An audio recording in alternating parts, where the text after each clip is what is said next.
अस्सलाम वालेकुम। आज तो फुल बचत होने वाली है। इन तमाम हैक्स को देख के आपका काम बहुत आसान होने वाला है और आपके बहुत सारे पैसे बचने वाले हैं, बहुत सारा टाइम बचने वाला है। इसलिए वीडियो को मुकम्मल देखिएगा, आपको बहुत इन्फॉर्मेशन मिलेगी इस वीडियो से। और तवे के ऊपर खुश्क आटा डालना क्यों ज़रूरी है और भी बहुत ही काम के हैक्स इस वीडियो में मैं आपके साथ शेयर करूँगी। तो चलें जी, स्टार्ट करते हैं अपनी वीडियो को। तो टिप नंबर 1 देख लेते हैं। टिप नंबर 1 है हमारी इस तरह की परफ्यूम की बॉटल्स से मुतालिक कि जब ये ख़ाली हो जाती हैं, लेकिन ये बहुत ही क्यूट सी बॉटल्स होती हैं और हम इनको वेस्ट कर देते हैं, ना चाहते हुए भी इनको वेस्ट करना ही पड़ता है क्योंकि इतनी प्यारी प्यारी सी बॉटल्स होती हैं, लेकिन इनको इस्तेमाल क्या करें समझ ही नहीं आती। तो उसके लिए एक आसान सा हैक शेयर कर रही हूँ। बहुत ही एहतियात से ये काम करना है। मैंने तो ये छुरी ले ली है, आप भी कोई नोकदार चीज़ ले लें और उसकी मदद से थोड़ा सा मेहनत करनी पड़ेगी, लेकिन काम हो जाएगा। ये जो इसका ऊपर वाला कवर होता है, इसको हम उतार लेंगे और इसको उतारने के बाद मैं आपको बताती हूँ कि हमने इसको किस तरह से यूज़ करना है। और बच्चों से तो बिल्कुल दूर रखें इस काम को, क्योंकि ये काफ़ी नोकीली चीज़ें होती हैं। ये जो परफ्यूम के ऊपर ये जो इसका कवर लगा होता है और बहुत ही मज़बूती से लगा होता है, इसलिए बच्चों के से तो ये काम हो भी नहीं सकता। और ये देखें जी, मैंने इसको उतार लिया, मैं बिलाखिर कामयाब हो ही गई अपने मिशन में। और उसके बाद ये देखें कितनी प्यारी सी छोटी सी क्यूट सी बॉटल है और मैं नहीं चाह रही थी कि मैं इसको वेस्ट करूं।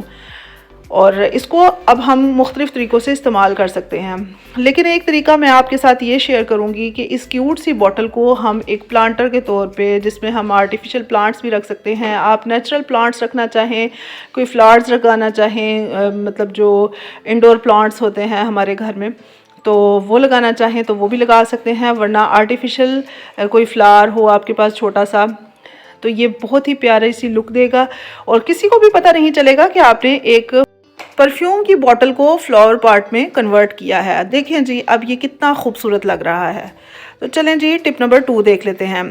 टिप नंबर 2 भी हमारी फुल टाइम बचत वाली है कि ख़वातीन हैं कि हम लोग कभी भी कपड़ों को वेस्ट नहीं करना चाहते और किसी सूरत भी इनको वेस्ट करना भी नहीं चाहिए। जब एक चीज़ अच्छी हालत में हो तो इसको वेस्ट करने का कोई मकसद ही नहीं बनता।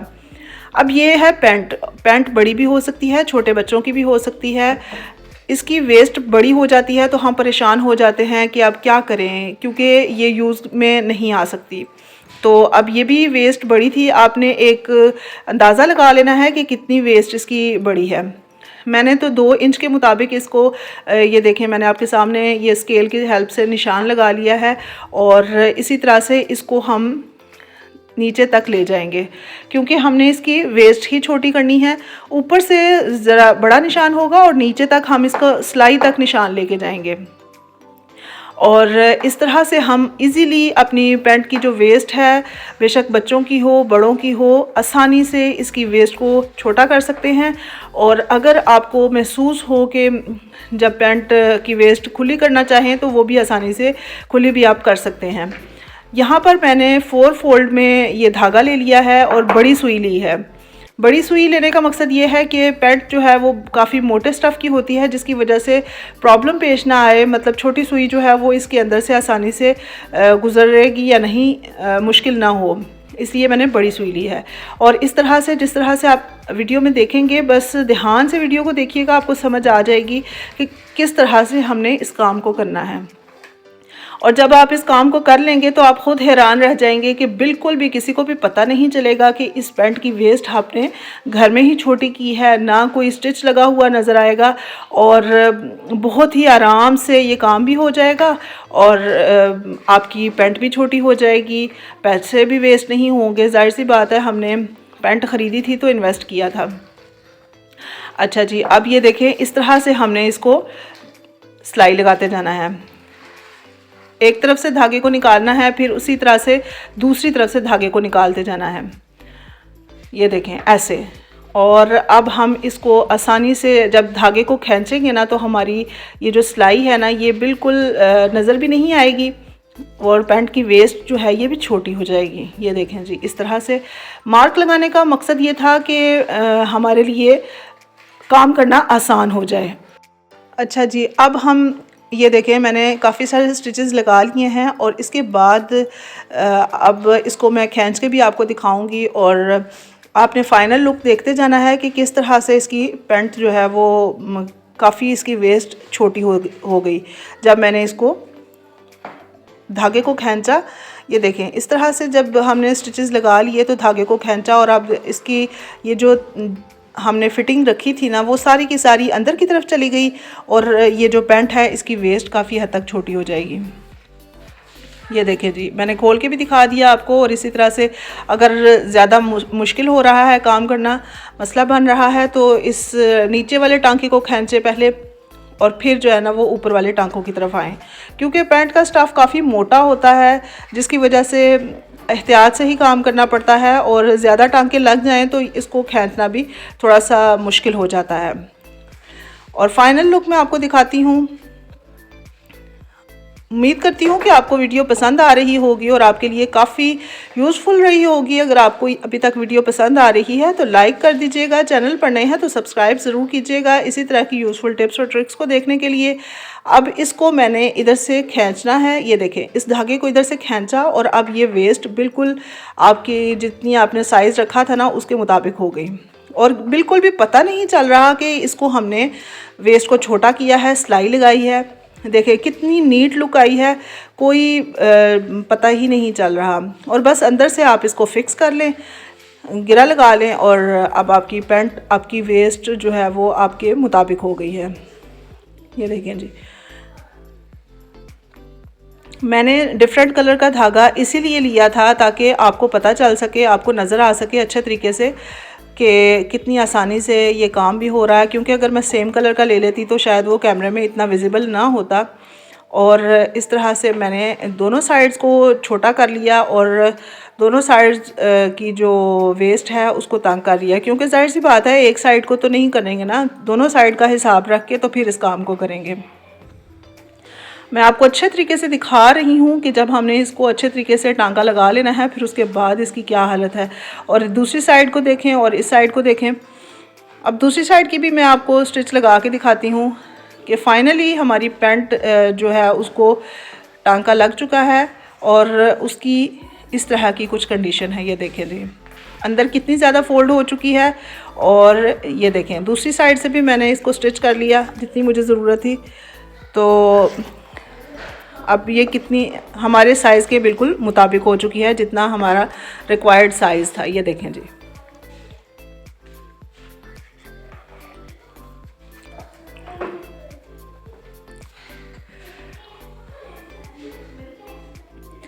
टिप नंबर 3 देख लेते हैं। टिप नंबर 3 भी हमारी बहुत ही यूज़फुल है, बहुत ही अमेजिंग है और फुली हमारे बजट के मुताबिक है। क्योंकि हम लोग ख़वातीन जो होती हैं ना वो घर में यही सोचती रहती हैं कि बचत किस तरह से की जाए, अपने पैसों को किस तरह से बचाया जाए।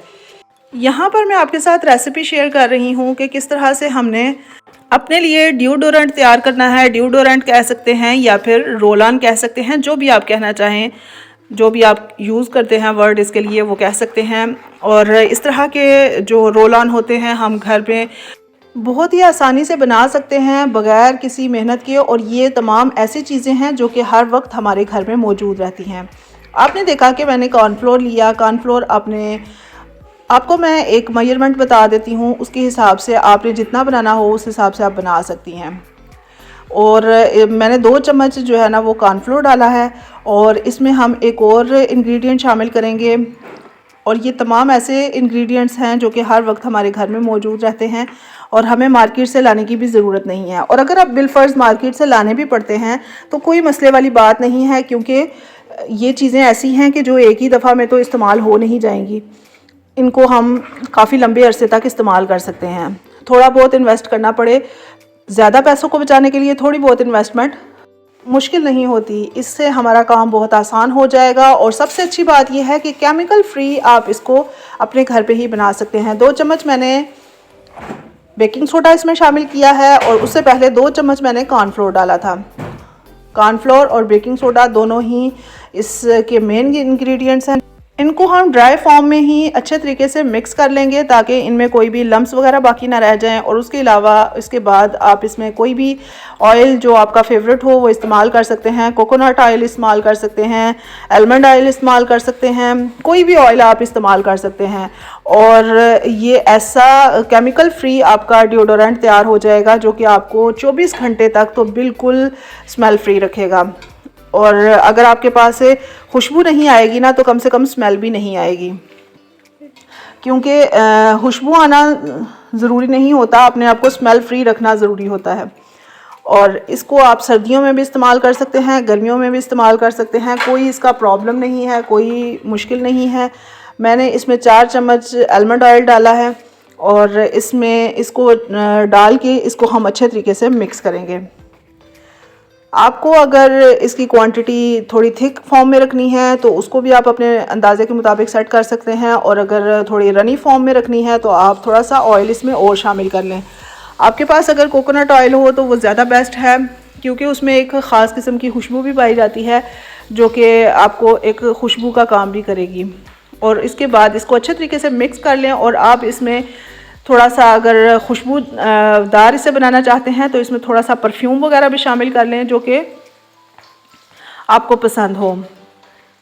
यही परफ्यूम जिसका पहले मैंने आपको DIY बना के दिखाया, वो परफ्यूम मेरा बहुत ही थोड़ा सा स्प्रे था इसके अंदर, इसलिए मैंने उसे इस्तेमाल कर लिया था।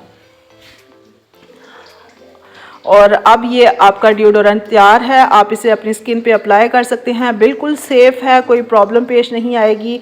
जो मार्केट के रोल ऑन होते हैं, डिओडोरेंट होते हैं, वो ऐसे नहीं होते, मतलब ये कि उनमें ऐसी चीज़ें, ऐसे केमिकल्स पाए जाते हैं जो कि हमारी स्किन को एक या तो रैशेस वगैरह कर देते हैं या फिर ये कि ब्लैक कर देते हैं। लेकिन ये हमारी स्किन के लिए बिल्कुल सेफ़ है, कोई प्रॉब्लम पेश नहीं आएगी, कोई एलर्जी वाली सूरत हाल नहीं पेश नहीं आएगी। और ये देखें जी, अब मैं आपको अपने हाथ पर ही लगा के दिखा रही हूँ। बहुत जल्दी स्किन में एब्जॉर्ब भी हो जाता है और आपकी स्किन स्मेल फ्री रहेगी। जब भी आप इसे नहाने के बाद इस्तेमाल करें तो आप देखेंगे कि 24 घंटे तक आपके पास से बिल्कुल भी कोई भी स्मेल नहीं आने वाली। तो चलें जी, स्टार्ट करते हैं टिप नंबर 4 को। तवा हम इस्तेमाल करते हैं और जब इस पर पराठे वगैरह बनते हैं तो इस तरह की कंडीशन में आ जाता है, ऑयली हो जाता है, जिसकी वजह से अब इसके ऊपर कुकिंग करना मुश्किल हो जाता है। एक थिक सी लेयर आना शुरू हो जाती है। तो आपने बहुत से तरीके इस्तेमाल किए होंगे तवे को साफ़ करने के, इसकी क्लीनिंग के बहुत से मेथड आप अप्लाई करते होंगे, लेकिन एक मेथड आज मैं आपके साथ शेयर करूंगी। बहुत ही इजी सा मेथड है और इस तरह से तवे को गरम कर लेना है। और उसके बाद अब इस पर हम थोड़ा सा आटा डालेंगे, खुश्क आटा डालना है।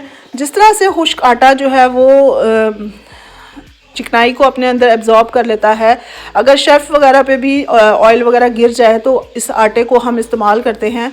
इसी तरह से ये आटा हमारे तवे को भी साफ़ करेगा, इसकी जो चिकनाई वगैरह होगी ना वो इस आटे के अंदर आ जाएगी और बहुत ही अच्छी क्लीनिंग करेगा।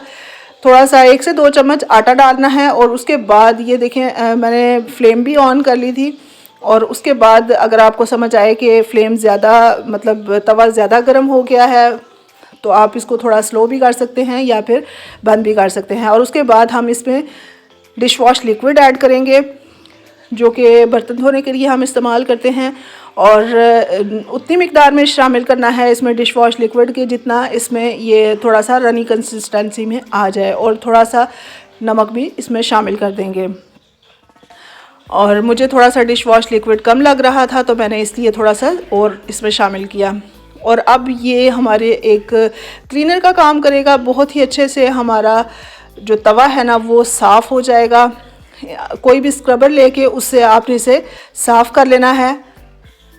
थोड़ी देर इसे स्क्रब करेंगे तो आप देखेंगे कि तवे के ऊपर जो भी चिकनाई होगी या फिर ये कि पराठों वगैरह की वजह से कोई लेयर जम चुकी होगी वो बिल्कुल साफ़ सुथरी हो जाएगी। धोने के बाद इसकी कंडीशन इस तरह की है। मैं इसको ड्राई करके फिर मैं आपको दिखाती हूँ कि हमारा तवा बिल्कुल साफ़ हो चुका है, इसके ऊपर कोई भी चिकनाई वगैरह की लेयर बाकी नहीं रही। ये देखें जी, मैं आपको साफ़ करके दिखा रही हूँ। ये देखें, कोई भी चिकनाई वगैरह की लेयर बाकी नहीं रही और तवा बिल्कुल साफ़ सुथरा हो चुका है। अगर आपको वीडियो पसंद आई है लाइक कर दीजिएगा, चैनल पर नए हैं सब्सक्राइब ज़रूर कीजिएगा इसी तरह की यूज़फुल टिप्स और ट्रिक्स को देखने के लिए। थैंक यू, अल्लाह हाफ़िज़।